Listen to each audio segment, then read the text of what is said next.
أعوذ بالله من الشيطان الرجيم. بسم الله الرحمن الرحيم. والذين كفروا لهم نار جهنم لا يقضى عليهم فيموتوا ولا يخفف عنهم من عذابها كذلك نجزي كل كفور وهم يصطرخون فيها ربنا أخرجنا نعمل صالحا غير الذي كنا نعمل أولم نعمركم ما يتذكر فيه من تذكر وجاءكم النذير فذوقوا فما للظالمين من نصير. അസ്സലാമു അലൈക്കും വറഹ്മത്തുള്ളാഹി വബറകാതുഹു. ഖുർആൻ പദം 1509 ദിവസത്തിലേക്ക് എല്ലാവരെയും ഹാർദമായി സ്വാഗതം ചെയ്യുന്നു. വിശുദ്ധ ഖുർആനിലെ 35-ാമത്തെ അധ്യായമായ സൂറത്തുൽ ഫാത്തിറിലെ 36-37 ആയത്തുകളാണ് ഇന്ന് പഠന വിധേയമാക്കുന്നത്. ക്ലാസ് ആരംഭിക്കുന്നതിനായി ആദരണീയനായ ഡോക്ടർ A.I. വിലായത്തുള്ള സാഹിബിനെ ക്ഷണിക്കുന്നു. അസ്സലാമു അലൈക്കും വറഹ്മത്തുള്ളാഹി വബറകാതുഹു. أعوذ بالله من الشيطان الرجيم. بسم الله الرحمن الرحيم. والذين كفروا لهم نار جهنم لا يقضى عليهم فيموتوا ولا يخفف عنهم من عذابها كذلك نجزي كل كفور وهم يسترخون فيها ربنا أخرجنا نعمل صالحا غير الذي كنا نعمل أفلم نعمركم ما يتذكر فيه من تذكر وجاءكم النذير فذوقوا فما للظالمين من نصير. صدق الله العلي العظيم. സൂറത്ത് ഫാത്തിറിലെ 36-37 ആയത്തുകളാണ് ഞാൻ നിങ്ങളെ കേൾപ്പിച്ചിട്ടുള്ളത്.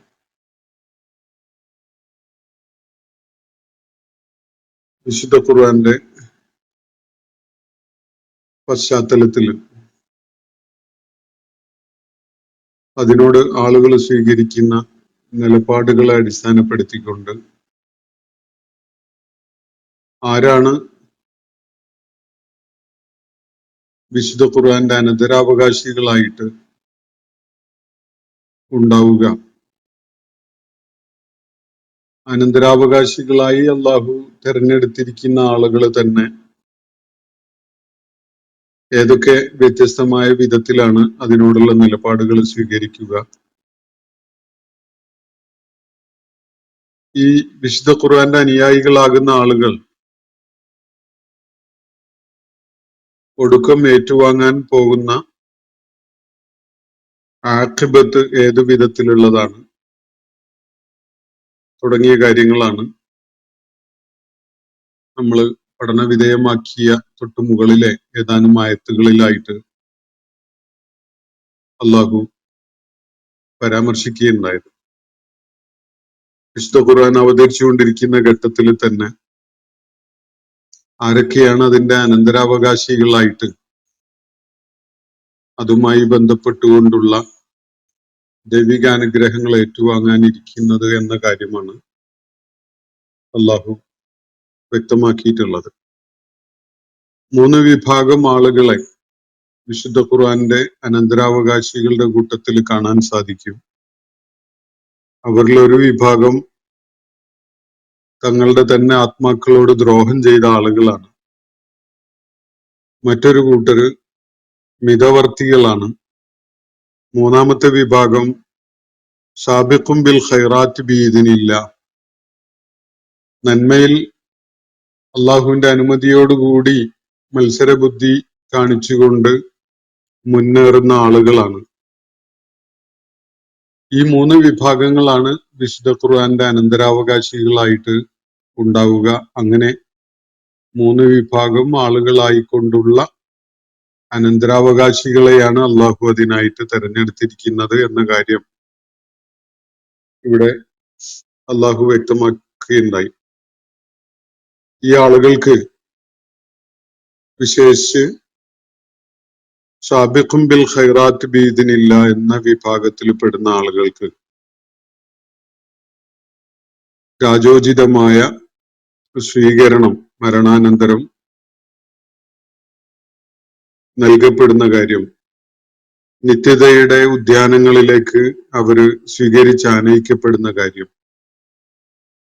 കനക കങ്കണങ്ങളും മുത്തുകളും അതുപോലെ പട്ടുവസ്ത്രങ്ങളും ഒക്കെ അണിയിച്ചുകൊണ്ട് അവരെ വളരെ ഗംഭീരമായ വിധത്തിൽ സ്വീകരിച്ചാനയിച്ചു കൊണ്ടുവരുന്ന കാര്യം അള്ളാഹു വിശദമായിട്ട് ഇവിടെ പരാമർശിക്കുകയുണ്ടായി. ദുരിതപൂർണമായ പ്രയാസങ്ങളേറിയ പല ജീവിതഘട്ടങ്ങളും പിന്നിട്ട് കടന്നു വരുന്ന ഈ ആളുകൾ സ്വർഗീയ ആരാമങ്ങളിലേക്ക് ആനയിക്കപ്പെടുമ്പോ പറയുന്ന ഒരു കാര്യവും അള്ളാഹു അവിടെ ഉദ്ധരിക്കുന്നത് നമ്മൾ കാണുകയുണ്ടായി. അൽഹംദുലില്ലാഹില്ലദി അദ്ഹബ അന്നൽ ഹസൻ എന്നാണ് അവർ പറയുക. ഞങ്ങളിൽ നിന്ന് വ്യസനവും ക്ലേശവും പ്രയാസവും ഒക്കെ നീക്കി തന്ന അള്ളാഹുവിനാണ് സർവസ്തുതികളും. ഇന്ന റബ്ബന ലഗഫൂറുൻ ഷക്കൂർ, തീർച്ചയായിട്ടും ഞങ്ങളുടെ നാഥൻ ഏറെ പൊറുക്കുന്നവനും ഏറെ പരിഗണന നൽകുന്നവനുമാണ് എന്നാണ് അള്ളാഹു ഈ ആളുകൾ പറയുന്നതായിട്ട് അവിടെ നമ്മളെ കേൾപ്പിക്കുന്നത്. അവർക്കായിട്ട് അള്ളാഹു ഒരുക്കി വെച്ചിരിക്കുന്നത് ദാറുൽ മുഖാമത്താണ്, നിത്യതയുടെ ഭവനങ്ങളാണ്, എന്നെന്നും വസിക്കാനുള്ള ഭവനങ്ങളാണ്.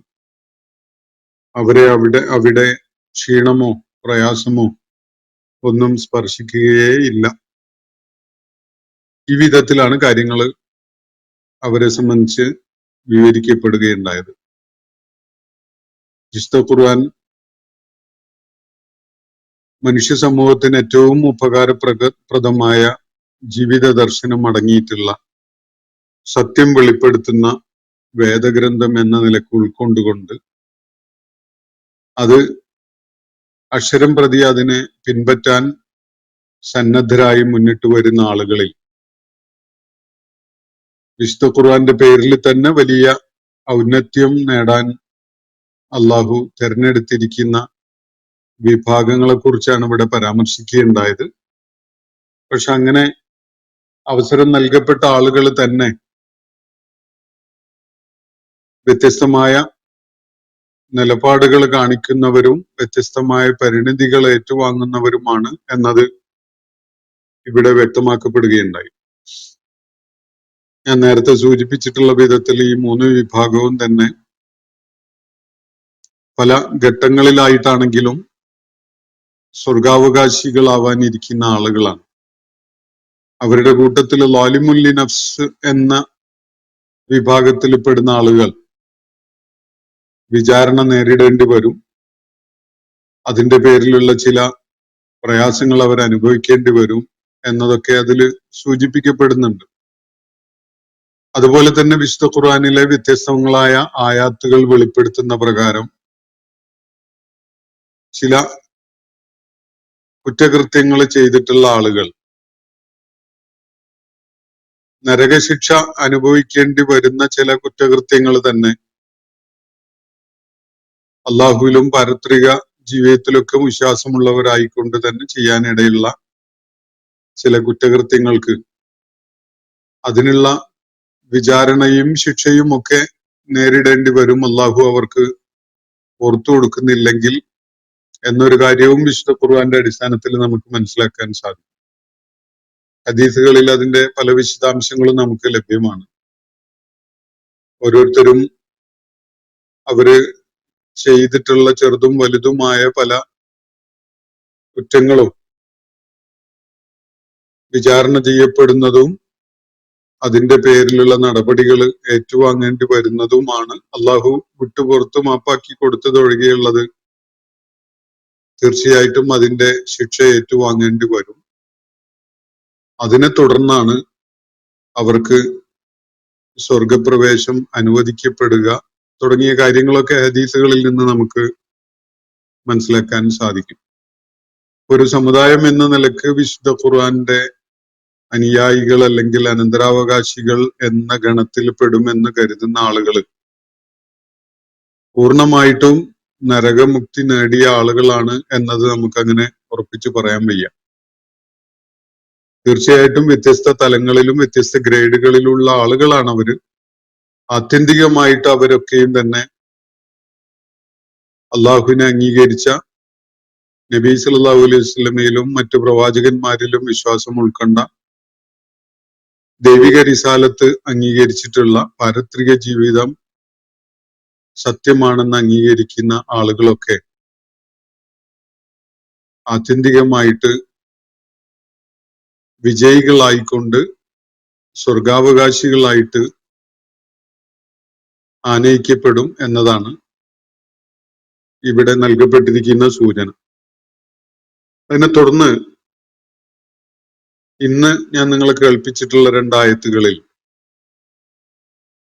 വിശുദ്ധ ഖുർആനെ അംഗീകരിക്കാൻ കൂട്ടാക്കാതിരുന്ന ഈ അന്തിമ വേദഗ്രന്ഥത്തെ സത്യമായി അംഗീകരിക്കാതിരുന്ന ആളുകളെ, അതെല്ലാ തലമുറകളിലും പെടുന്നവര് നമുക്ക് ഈ വിഭാഗത്തിൽ പെടുമെന്ന് കരുതാം. വിശുദ്ധ ഖുർആനെ അംഗീകരിക്കാൻ കൂട്ടാക്കാതിരുന്ന, അതിനെ സത്യപ്പെടുത്താൻ സന്നദ്ധരാവാതിരുന്ന ആളുകള് എന്ത് പരിണിതിയാണ് ഏറ്റുവാങ്ങാൻ പോകുന്നത് എന്ന കാര്യമാണ് ഇന്ന് ഞാൻ നിങ്ങളെ കേൾപ്പിച്ച ആയത്തുകളിലായിട്ട് അള്ളാഹു വ്യക്തമാക്കുന്നത്. വല്ലദീന കഫറു, നിഷേധികൾ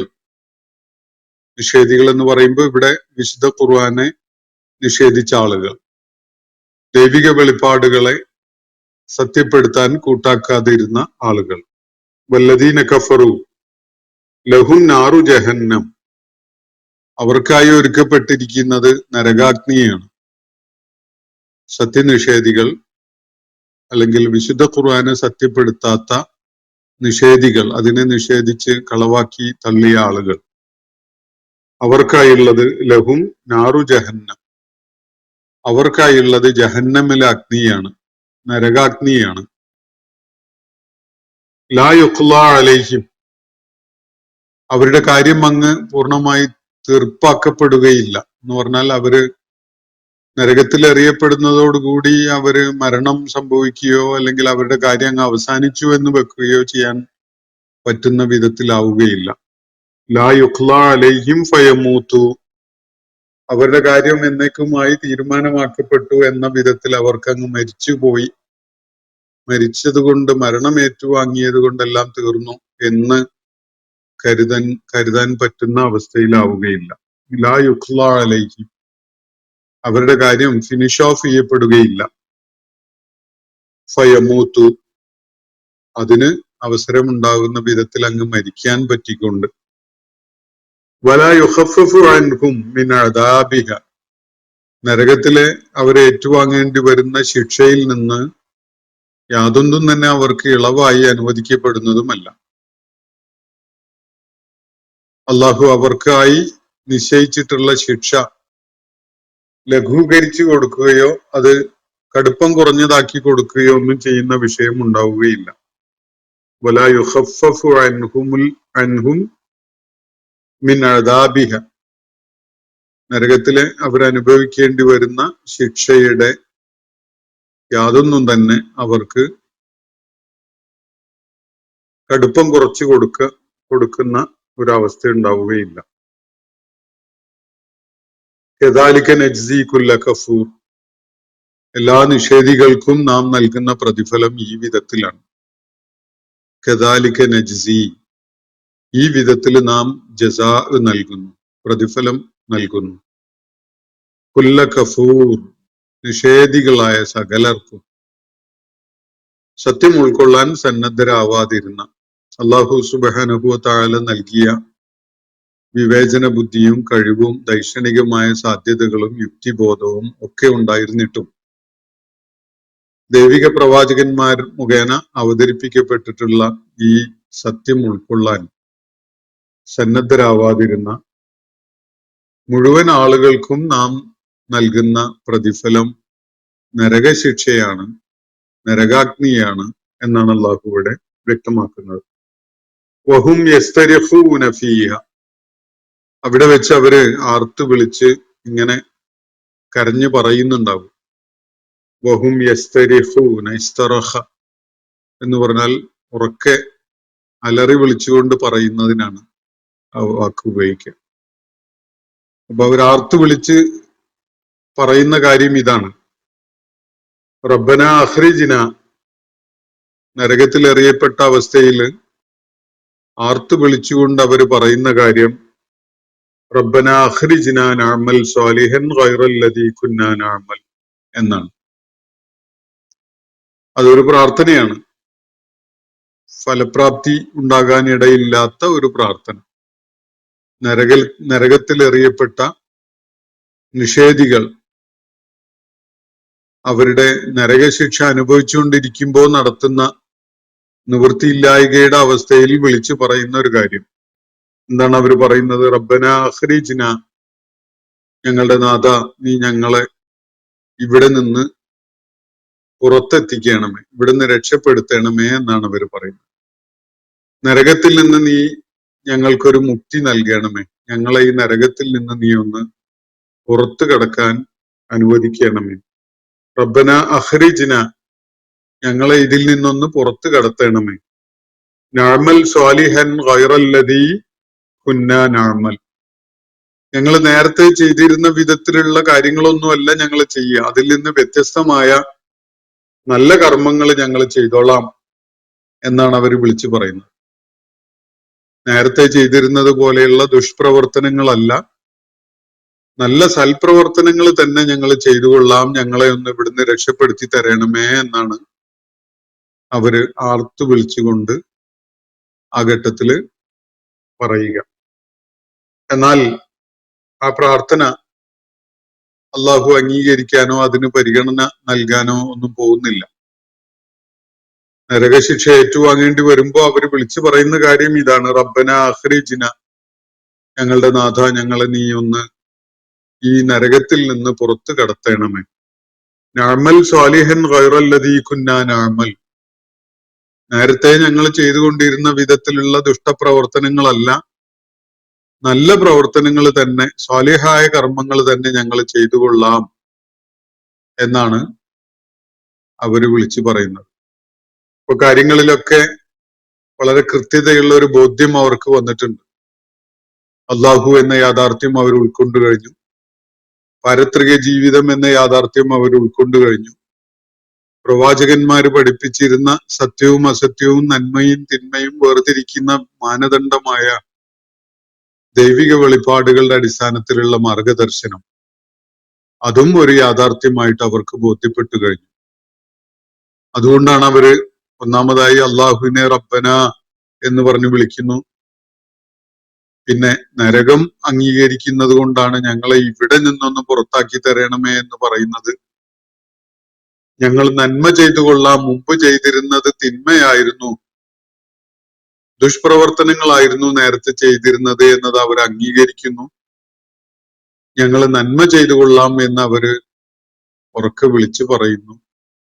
ഇതൊക്കെ നൽകുന്ന സൂചന ആ ഘട്ടത്തില് സത്യനിഷേധത്തിന്റെ നിലപാട് ഏതെങ്കിലും നിലക്ക് ഒരു തരിമ്പെങ്കിലും കൊണ്ടു നടക്കുന്നവരായിട്ട് ഒന്നുമല്ല അവരുണ്ടാവുക എന്നതാണ്. പൂർണ്ണമായിട്ട് എല്ലാം അംഗീകരിക്കുന്നവരായിക്കൊണ്ടാണ് അവർ ഈ കാര്യം വിളിച്ചു പറയുക.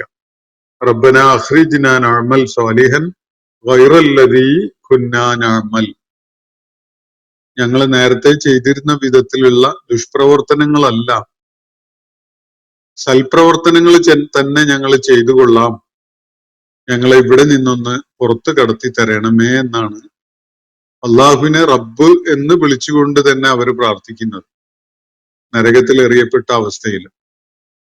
അപ്പോ ഈ നിഷേധികളൊക്കെയും തന്നെ ഒരു നാളിൽ അള്ളാഹുവിനെ റബ്ബായി അംഗീകരിച്ചുകൊണ്ട് അവനെ റബ്ബ് എന്ന് വിളിച്ചുകൊണ്ട് സംസാരിക്കും. ഇതാണ് ഈ ആയത്ത് നമുക്ക് നൽകുന്ന ഏറ്റവും വ്യക്തതയുള്ള ഒരു സൂചന. അവലം നുഅമ്മിറുക്കും മാ യതദക്കറു ഫീഹി മൻ തദക്കർ എന്നാണ് അള്ളാഹു അതിനോട് പ്രതികരിച്ചുകൊണ്ട് ഈ ആളുകളോടായിട്ട് പറയുന്ന കാര്യം. അവലം നുഅമ്മിറുക്കും, നിങ്ങൾക്ക് ആവശ്യമായ ഉംറ്, ആവശ്യമായ ആയുസ് നാം നൽകിയിട്ടുണ്ടായിരുന്നില്ലേ? എന്തിനാവശ്യമുള്ള ആയുസിന്റെ കാര്യമാണ് ഇവിടെ പറയുന്നത്. മാ യതദക്കറു ഫീഹി മൻ തദക്കർ, കാര്യങ്ങളെക്കുറിച്ച് ഒരു തിരിച്ചറിവ് ഉണ്ടാവാൻ ആഗ്രഹിക്കുന്നവർക്ക് അങ്ങനെ തിരിച്ചറിവുണ്ടാകാൻ കഴിയുന്നതിനു മാത്രം വേണ്ട ആയുസ് നിങ്ങൾക്ക് നാം നൽകിയിട്ടുണ്ടായിരുന്നില്ലേ? ഇതാണ് ചോദ്യം. അപ്പൊ നരകത്തിൽ എറിയപ്പെടുന്ന എല്ലാ ആളുകളും തന്നെ സത്യം തിരിച്ചറിയാൻ കഴിയുന്ന, അതിന് അവസരമുണ്ടാകുന്ന വിധത്തിലുള്ള ഒരു കാലം ജീവിച്ചിട്ടുണ്ടാകും. ബുദ്ധിപരമായ വളർച്ച എത്തിയതിനു ശേഷം കാര്യങ്ങളെക്കുറിച്ചുള്ള ഒരു ബോധമുണ്ടാകാൻ കഴിയുന്ന വിധത്തിലുള്ള ഒരു പ്രായം ജീവിക്കുകയും ആ കാലയളവില് നിഷേധത്തിന്റെ നിലപാട് സ്വീകരിക്കുകയും ചെയ്ത ആളുകൾ മാത്രമാണ് നരകത്തിൽ എറിയപ്പെടുക. എന്ന് പറഞ്ഞാൽ അവർക്കെതിരിലുള്ള ഹുജ്ജത്ത്, അവർക്കെതിരിലുള്ള ദൈവികമായ സാക്ഷ്യം, ദൈവികമായ ന്യായം പൂർത്തീകരിക്കപ്പെട്ടിട്ടുണ്ടാകും എന്നതാണ് ഇത് നൽകുന്ന സൂചന. അള്ളാഹു അവരോട് പ്രതികരണമായിട്ട് പറയുന്നത് അവലം നുഅമ്മിറുക്കും, നാം നിങ്ങൾക്ക് ഉംറ് അനുവദിക്കുകയുണ്ടായിട്ടില്ലേ? നാം നിങ്ങൾക്ക് ആയുസ് നൽകുകയുണ്ടായില്ലേ? മാ യതദക്കറു ഫീഹി മൻ തദക്കർ, കാര്യങ്ങൾ ഉൾക്കൊള്ളാനുള്ള ഉത്ബുദ്ധത കാണിക്കാൻ സന്നദ്ധതയുള്ള ആളുകൾ, കാര്യങ്ങൾ ഉൾക്കൊള്ളാൻ ആവശ്യമായ ഒരു സമയം നിങ്ങൾക്ക് ആയുസായിട്ട് നാം നൽകിയിട്ടുണ്ടായിരുന്നില്ലേ എന്നതാണ് ഇവിടെ അള്ളാഹു ചോദിക്കുന്നത്. പ്രവാചകന്മാരിലൂടെയും വേദഗ്രന്ഥത്തിലൂടെയും ഒക്കെയായി അള്ളാഹു നൽകിയിട്ടുള്ള താക്കീത്, അത് ദിക്റാണ്, അത് ഓർമ്മപ്പെടുത്തലാണ്. ആ ദിക്ർ ഉൾക്കൊള്ളാൻ, കാര്യങ്ങൾ മനസ്സിലാക്കാൻ, സത്യം എന്താണ് എന്നത് തിരിച്ചറിയാൻ ആവശ്യമായ ഒരു സമയം, ഒരു കാലയളവ് നാം നിങ്ങൾക്ക് ആയുസായിട്ട് നൽകിയിട്ടുണ്ടായിരുന്നില്ലേ എന്നതാണ് ചോദ്യം. തീർച്ചയായിട്ടും നരകത്തില് പ്രവേശിപ്പിക്കപ്പെടുന്ന ആളുകൾ അള്ളാഹു പ്രവാചകന്മാരിലൂടെയും വേദഗ്രന്ഥങ്ങളിലൂടെയുമായിട്ട് പഠിപ്പിക്കപ്പെട്ടിട്ടുള്ള ആ ഓർമ്മപ്പെടുത്തലിനെ, ആ ഉത്ബോധനത്തിനെ മനസ്സിലാക്കാൻ ആവശ്യമായ ഒരു സമയം ലഭിച്ച ആളുകളാണ്. അവർക്ക് അതിന് അള്ളാഹു അവസരം നൽകിയിട്ടുണ്ട്. അപ്പോ ആ പ്രായം എത്തുന്നതിന് മുമ്പ് മരിച്ചു പോകുന്ന ആളുകളെ സംബന്ധിച്ചിടത്തോളം നരകം നിഷിദ്ധമാണ്. അവര് നരകാവകാശികളാവുകയില്ല എന്നതാണ് ഇവിടെ ചൂണ്ടിക്കാണിക്കപ്പെടുന്ന ഒരു കാര്യം. അതുപോലെ കാര്യങ്ങള് വേണ്ട വിധത്തിൽ മനസ്സിലാക്കാൻ കഴിയുന്ന ബുദ്ധിപരമായ വൈഭവങ്ങളില്ലാത്ത, ബുദ്ധിപരമായ കഴിവുകളില്ലാത്ത ആളുകളുണ്ട്. ബുദ്ധിമാന്യമുള്ള ആളുകൾ, അതുപോലെ വേണ്ടത്ര ബുദ്ധി വളർച്ചയില്ലാത്ത ആളുകൾ, അങ്ങനെയൊക്കെയുള്ള ആളുകളുണ്ടല്ലോ. അവരെത്ര തന്നെ ദീർഘമായ കാലം ജീവിച്ചാൽ പോലും നരകാവകാശികളാവുകയില്ല എന്നതാണ് ഇവിടെ നൽകപ്പെടുന്ന സൂചന. ചെറിയ പ്രായത്തിൽ തന്നെ മരിച്ചു പോകുന്ന ആളുകൾക്കും നരകം നിഷിദ്ധമായിരിക്കും. അവര് നരകത്തിൽ പോവേണ്ടി വരില്ല.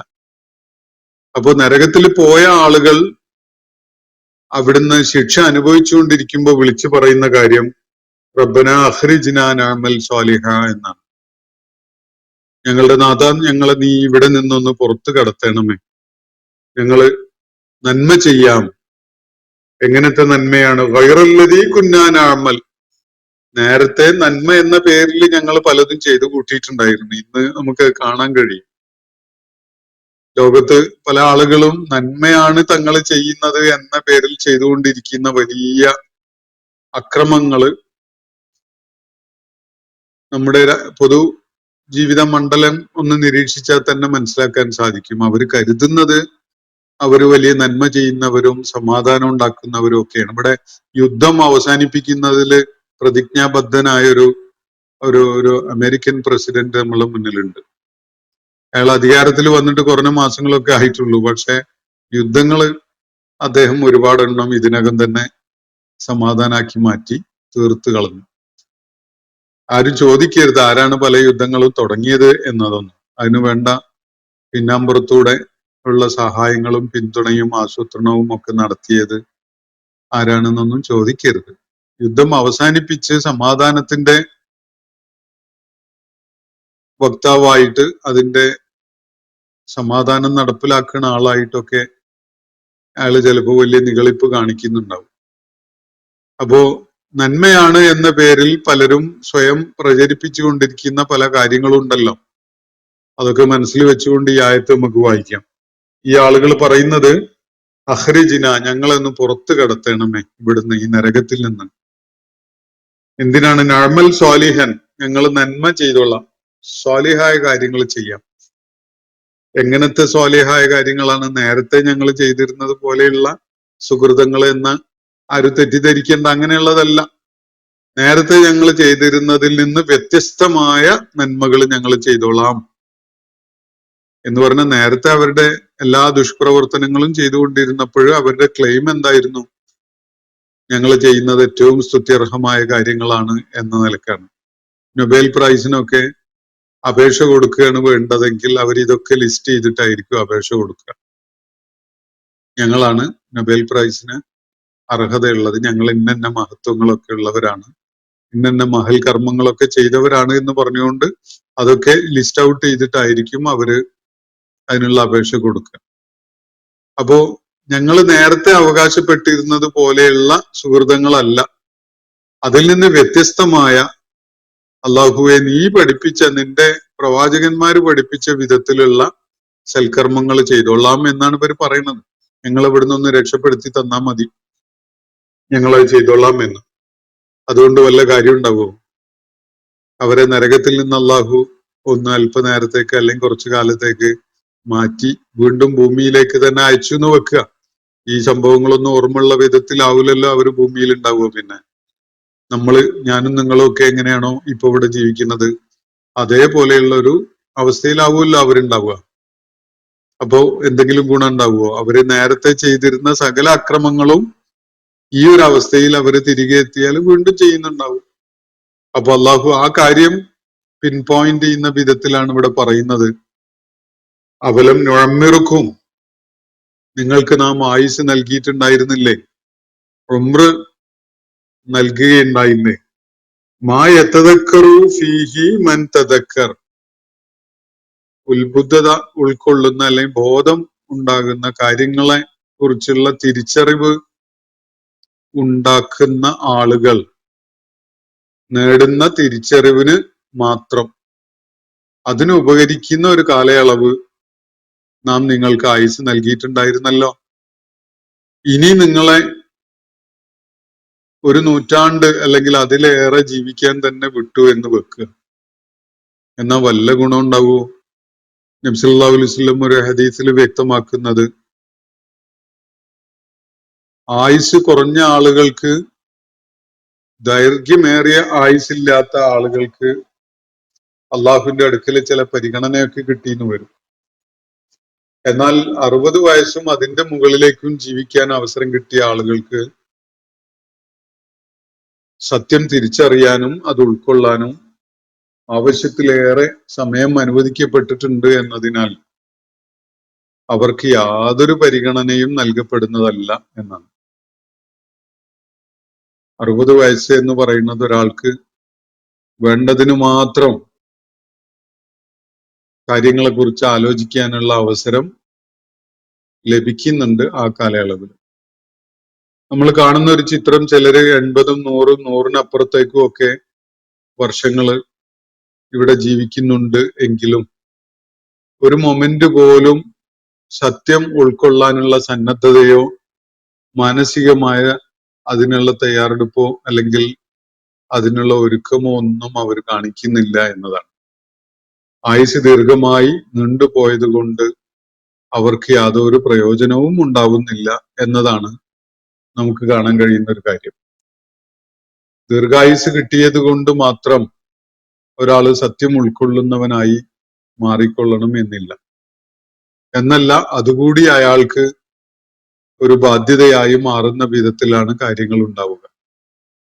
അപ്പൊ ഇവിടെ അള്ളാഹു അവരോട് തിരികെ ചോദിക്കുന്നത്, നിങ്ങൾക്ക് ഇനിയും ഒരു അവസരം തന്നതുകൊണ്ട് എന്ത് കാര്യം? നിങ്ങളുടെ ജീവിതകാലത്ത് തന്നെ നാം അതിന് അവസരം നൽകിയതാണല്ലോ. സത്യം ഉൾക്കൊള്ളാനും ഉത്ബുദ്ധത നേടാനുമുള്ള തയ്യാറുള്ള ആർക്കും തന്നെ അത് നേടാൻ കഴിയുന്ന വിധത്തില് നിങ്ങൾക്ക് സമയം അനുവദിക്കപ്പെട്ടതായിരുന്നല്ലോ. അങ്ങനെ ഉണ്ടായിട്ടില്ലേ എന്നാണ് അവരോടുള്ള ചോദ്യം. മാത്രവുമല്ല, വജാഅകുമുൻ നദീർ, ഒരു താക്കീതുകാരനും നിങ്ങളുടെ അടുക്കലേക്ക് വന്നിട്ടുണ്ടായിരുന്നു. ഞങ്ങൾക്ക് ഓർമ്മ ഉണ്ടായിരുന്നില്ല, ഞങ്ങൾ അറിഞ്ഞിരുന്നില്ല എന്നൊന്നും പറയാൻ ആർക്കും കഴിയില്ല. നിങ്ങളെ തട്ടി ഉണർത്താനും താക്കീത് നൽകാനും വേണ്ടി ഒരു താക്കീതുകാരനെ, ഒരു മുന്നറിയിപ്പുകാരനെയും നിങ്ങളിലേക്ക് വന്നിട്ടുണ്ടായിരുന്നു, നിങ്ങളിലേക്ക് അയക്കപ്പെട്ടിട്ടുണ്ടായിരുന്നു. അതിനാൽ അങ്ങനെ ഒരു ഓപ്ഷൻ നിങ്ങൾക്കില്ല. നരകത്തിൽ നിന്ന് പുറത്തു കിടക്കുക, എന്നിട്ട് ഭൂമിയിലെത്തിയിട്ട് പഴയ നേരത്തെ ചെയ്തിരുന്നത് പോലെയുള്ളതല്ലാത്ത ശരിക്കുള്ള നന്മ ചെയ്യുക, ഇതിനൊന്നുള്ള ഒരു അവസരം നിങ്ങൾക്കില്ല. കാരണം നിങ്ങൾക്ക് ആവശ്യത്തിലേറെ അവസരം നൽകപ്പെട്ടിട്ടുണ്ടായിരുന്നു. ഇതാണ് അള്ളാഹു പറയുന്നത്. നിങ്ങൾക്ക് കാര്യങ്ങൾ ഉത്ബുദ്ധതയോടുകൂടി ഉൾക്കൊള്ളാൻ, എന്താണോ ഉൾക്കൊള്ളേണ്ടത് അത് ഉൾക്കൊള്ളാൻ ആവശ്യമായ ഒരു സമയം നിങ്ങൾക്ക് നൽകപ്പെട്ടിട്ടുണ്ടായിരുന്നല്ലോ. മനുഷ്യന്റെ ആയുസിന്റെ ഒരു താല്പര്യം തന്നെ അതാണ്. നമ്മളിവിടെ ഒരുപാട് കാലം ജീവിക്കുക എന്നതോ അതിന്റെ സുഖവും അതുപോലെയുള്ള കാര്യങ്ങളൊക്കെ അനുഭവിക്കുക എന്നതോ ഒന്നുമല്ല. കാര്യങ്ങൾ ഉൾക്കൊള്ളാനുള്ള ആവശ്യമായ ഒരു അവസരം ഉണ്ടാവുക എന്നുള്ളതാണ് ഈ ആയുർദൈർഘ്യത്തിന്റെ അള്ളാഹു ലക്ഷ്യം വെക്കുന്ന കാര്യം. എന്നിട്ട് ഒരാൾ എന്ത് തീരുമാനമെടുക്കുന്നു എന്നത് അയാളുടെ ഇച്ഛയുടെ അടിസ്ഥാനത്തിൽ എടുക്കുന്ന ഒരു തീരുമാനമാണ്. പക്ഷെ അതിനൊരു അവസരം അള്ളാഹു നൽകുന്നുണ്ട്. കാര്യങ്ങൾ ഉത്ബുദ്ധതയോടുകൂടി മനസ്സിലാക്കാനും ഉൾക്കൊള്ളാനും ഒരു അവസരം, അതിനു മാത്രമുള്ള ഒരു അവസരം നൽകപ്പെടുന്നുണ്ട്. അതാണ് ആയുസിന്റെ ലക്ഷ്യം. അതിനാൽ മാത്രമല്ല, നിങ്ങൾക്ക് ഓർമ്മയില്ലാത്തവരായിരുന്നു, നിങ്ങൾ അതിനെക്കുറിച്ച് ബോധം ഉണ്ടായിരുന്നില്ല എന്നതായിരുന്നു വിഷയമെങ്കിൽ നിങ്ങളെ ഉണർത്തുന്നതിന് വേണ്ടിയും താക്കീത് ചെയ്യുന്നതിന് വേണ്ടിയും ഒരു താക്കീതുകാരൻ നിങ്ങളിലേക്ക് അയക്കപ്പെടുകയും ചെയ്തിട്ടുണ്ടായിരുന്നു. അതുകൊണ്ട് ഫദൂഖു, നിങ്ങൾ അനുഭവിച്ചോളൂ, ആസ്വദിച്ച് അനുഭവിച്ചോളൂ എന്നാണ് അള്ളാഹു പറയുന്നത്. ഇതിൽ നിന്ന് നിങ്ങൾക്ക് മോചനമില്ല. ഈ നരകശിക്ഷയിൽ നിന്ന് നിങ്ങൾക്ക് ഇനി മോചനമില്ല. നിങ്ങൾക്ക് അത് ആസ്വദിക്കുക, അത് അനുഭവിക്കുക എന്നതല്ലാത്ത മറ്റൊന്നുമില്ല. ഫമാലിദ്ദാലിമീന മിൻ നസീർ, ഈ ആത്മദ്രോഹികൾക്ക് അല്ലെങ്കിൽ അക്രമകാരികൾക്ക് ഒരു സഹായിയും ആ ഘട്ടത്തില് ഉണ്ടാവുകയില്ല. ഒരു നസീറും സഹായിക്കാനായിട്ട് അവരുടെ മുന്നിൽ പ്രത്യക്ഷപ്പെടുകയും ഇല്ല. ഫമാലിദ്ദാലിമീന, ഈ ദ്രോഹികൾക്ക്, ഈ അധർമ്മകാരികൾക്ക്, ഈ അക്രമികൾക്ക് മിൻ നസീർ, സഹായികളായിട്ട് ഒരാളും തന്നെ ആ ഘട്ടത്തിൽ രംഗത്ത് വരികയും ഇല്ല. ഫമാലിദ്ദാലിമീന മിൻ നസീർ, ഒരു നസീറും ഒരു സഹായിയും. ഇങ്ങനെ പലരും ഉണ്ടാവും എന്നുള്ളതായിരുന്നു അവരുടെ കണക്കുകൂട്ടല്. അവര് ജീവിതകാലം മുഴുവനും പല കാര്യങ്ങളും ചെയ്തുകൊണ്ടിരുന്നതും പല നിലപാടുകളും സ്വീകരിച്ചു കൊണ്ടിരുന്നതും ഒക്കെ ആരെങ്കിലുമൊക്കെ അവര് മുന്നിൽ കണ്ടിരുന്ന പലരും ഒക്കെ ആയിട്ട് അവരെ സഹായിക്കുമെന്ന പ്രതീക്ഷയിലാണ്. പക്ഷെ അങ്ങനെ ഒരാളും അവരുടെ സഹായത്തിന് വരികയില്ല. ഒരു നസീറും അവരുടെ മുന്നിൽ പ്രത്യക്ഷപ്പെടുകയും ഇല്ല. അന്ന് അവര് കേൾക്കേണ്ടി വരിക ഇതാണ്, ഫദൂഖു എന്നാണ്. അതുകൊണ്ട് നിങ്ങൾ വേണ്ടുവോളം ആസ്വദിച്ചോളൂ എന്നാണ് അവരോട് മറുപടിയായിട്ട് പറയപ്പെടുന്നത്. നിങ്ങൾക്ക് വീണ്ടും ഒരു അവസരം തന്നത് കൊണ്ട് 100, 120, 125 ഒക്കെ വർഷങ്ങൾ ജീവിക്കാൻ അവസരം നൽകപ്പെട്ട ആളുകൾ തന്നെയാണ് നിങ്ങൾ പലരും. എന്നിട്ട് നിങ്ങൾക്കൊരു പ്രയോജനവും ഉണ്ടായിട്ടില്ല. ഇനി ഇതേപോലെയുള്ള ഒരു അവസരം വീണ്ടും നൽകപ്പെട്ടത് കൊണ്ട് നിങ്ങൾക്ക് യാതൊരു പ്രയോജനവും ഉണ്ടാവുകയില്ല. അങ്ങനെയൊന്നും അള്ളാഹു ഉദ്ദേശിച്ചിട്ടുമില്ല. നിങ്ങൾക്ക് ആവശ്യമായ കാര്യങ്ങൾ മനസ്സിലാക്കാനുള്ള അവസരം നൽകപ്പെട്ടിരുന്നു. ഒരു താക്കീതുകാരനെയും നിങ്ങളിലേക്ക് നിയോഗിച്ചയക്കപ്പെട്ടിട്ടുണ്ടായിരുന്നു. അതുകൊണ്ട് നിങ്ങൾ ഇന്ന് അനുഭവിച്ചു കൊള്ളുക എന്നാണ് ഈ വിശുദ്ധ ഖുർആനെ കളവാക്കി തള്ളിയ നിഷേധികളായ ആളുകൾ നരകത്തിൽ നിന്ന് ആർത്ത് വിളിച്ച് കരഞ്ഞുകൊണ്ടിരിക്കുമ്പോൾ ഞങ്ങളെ ഇവിടുന്ന് ഒന്ന് രക്ഷപ്പെടുത്തണേ, ഞങ്ങൾ നേരത്തെ ചെയ്തിരുന്ന വിധത്തിലുള്ളതല്ലാത്ത ശരിക്കുള്ള സുഹൃതങ്ങൾ ചെയ്യാമേ എന്ന് പറഞ്ഞുകൊണ്ട് അവർ വിളിച്ചു പറയുമ്പോൾ അവരോട് പറയപ്പെടുന്ന കാര്യമാണിത്. ഇന്നത്തെ സെഷൻ ഞാനിവിടെ അവസാനിപ്പിക്കുകയാണ്. വാഖിർ ദഅവാന അനിൽ ഹംദുലില്ലാഹി റബ്ബിൽ ആലമീൻ. അസ്സലാമു അലൈക്കും വറഹ്മത്തുള്ളാഹി വബറകാതുഹു. ഇന്നത്തെ ഖുർആൻ പദം ഇവിടെ സമാപിക്കുന്നു. ഖുർആൻ പഠനത്തിൽ പങ്കെടുത്ത എല്ലാവർക്കും അല്ലാഹു അർഹമായ പ്രതിഫലം നൽകി അനുഗ്രഹിക്കട്ടെ. വആഖിർ ദഅവാന അനിൽ ഹംദുലില്ലാഹി റബ്ബിൽ ആലമീൻ. അസ്സലാമു അലൈക്കും വറഹ്മത്തുള്ളാഹി വബറകാതുഹു.